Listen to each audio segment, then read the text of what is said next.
Bienvenue sur ma chaîne, des contes, des histoires, des tutos, rien que pour toi. Alors avant de te raconter la suite, la deuxième partie du fils du pauvre pâtissier, abonne-toi à ma chaîne si ce n'est pas déjà fait. Like la vidéo, ça fait toujours plaisir. Clique sur la petite cloche, comme ça tu seras tenu au courant de toutes mes publications.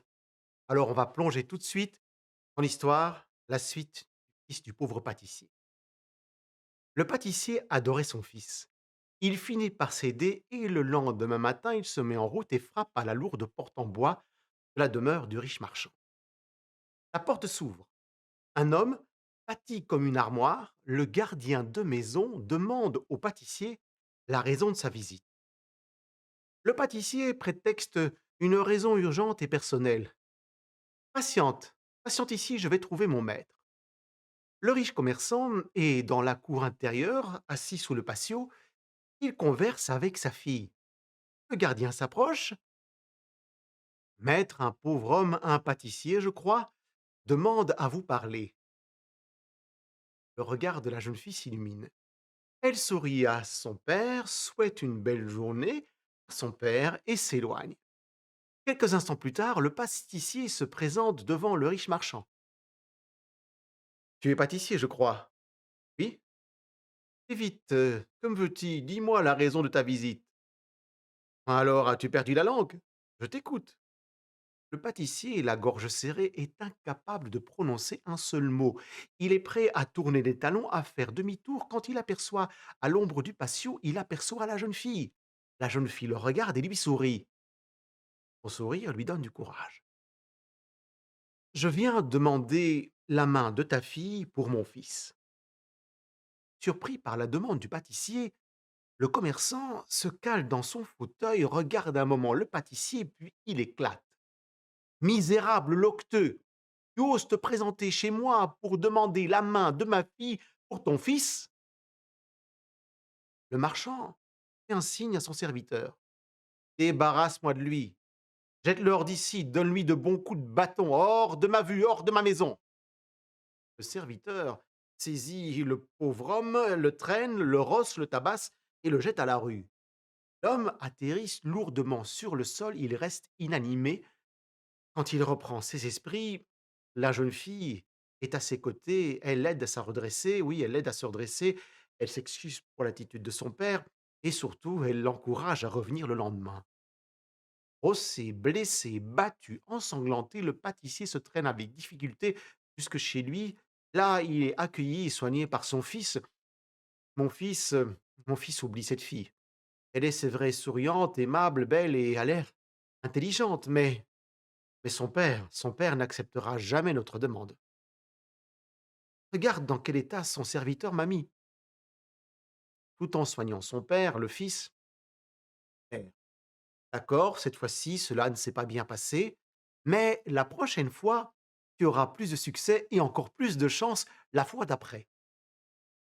Pas question. Pas question que je retourne voir cet homme. Le père refuse catégoriquement. Enfin, le père refuse. Je vous l'ai dit, le pâtissier adorait son fils. C'est pour ça que c'est pour ça que le lendemain, il frappe de nouveau à la porte de la riche demeure du marchand. De nouveau, il introduit sa demande et il est de nouveau battu, rossé, traîné, frappé, jeté à la rue. La jeune fille l'aide à retrouver ses esprits. Elle s'excuse pour l'attitude de son père et lui encourage, bien sûr, l'encourage à revenir le lendemain. Ensanglanté, le pauvre homme se traîne à la cabane. Là, son fils le soigne, le remet sur pied et de nouveau, le lendemain, il est devant la porte de la riche demeure du marchand pour formuler de nouveau sa demande. Mais ce jour-là, le marchand reçoit la visite d'un ami. Ils conversent dans la cour intérieure, le marchand s'apprête de nouveau à faire signe à son serviteur quand, quand l'ami intervient. J'ai entendu parler de la demande et de l'obstination, de l'entêtement, de la ténacité, de la volonté de cet homme. Crois-moi, si tu continues à le faire tabasser de la sorte, il est fort possible qu'il succombe à ses blessures, ici, dans ta propre maison, et tu seras tenu responsable de sa mort et tu auras les pires ennuis. En tant qu'ami, je te conseille d'utiliser une méthode plus douce, plus intelligente. et tu éloigneras cet homme pour toujours. Une médecine douce, heu, une méthode douce. Laquelle? Eh bien, tu peux exiger une dot tellement élevée qu'il ne pourra jamais la réunir. C'est un bon conseil que tu me donnes là. Mais, plus précis, l'ami réfléchit un instant et répond: «Exige de lui qu'il te ramène le miracle divin». Le miracle divin, qu'est-ce que c'est? Eh bien justement, personne ne sait ce que c'est qu'exactement, ni comment se le procurer. Quelques instants plus tard, sur le pas de la porte, le pâtissier qui s'attend de nouveau à être battu rossé, voit s'avancer devant lui non pas le serviteur, mais le riche marchand. Pâtissier, ta demande est tellement extraordinaire que je suis obligé d'exiger de ta part une dot tout aussi extraordinaire. Dis à ton fils que je suis prêt à lui donner ma fille comme épouse, le jour où il me ramènera, quoi donc, le miracle divin et qu'il me le montrera. Le pâtissier, heureux d'avoir échappé au coup de bâton, oui, heureux d'avoir échappé au coup de bâton, sort de la maison tout excité, salue la jeune fille qui a tout entendu et court retrouver son fils dans la cabane. «Mon fils, tu as presque atteint ton but cette fois-ci, le serviteur du marchand ne m'a pas battu comme la première et la deuxième fois, non, il ne m'a pas battu».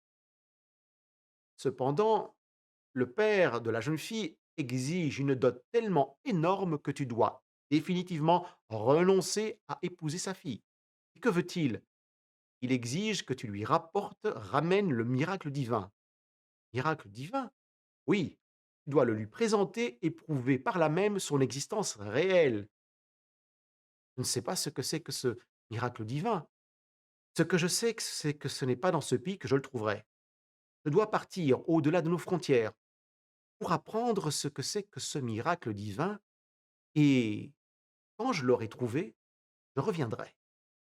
C'est pour ça que le lendemain matin, le jeune homme embrasse son père sur le front et se met en route. Il se met en route à la recherche du miracle divin. La suite dans la prochaine vidéo. C'est la fin de la deuxième partie. Je vous attends dans la vidéo suivante pour la troisième partie du fils du pauvre pâtissier. Si vous êtes resté jusqu'ici, c'est que cette histoire vous a plu. Donc, abonnez-vous à ma chaîne, likez la vidéo et surtout cliquez sur la petite cloche. Je vous embrasse et je vous dis à bientôt.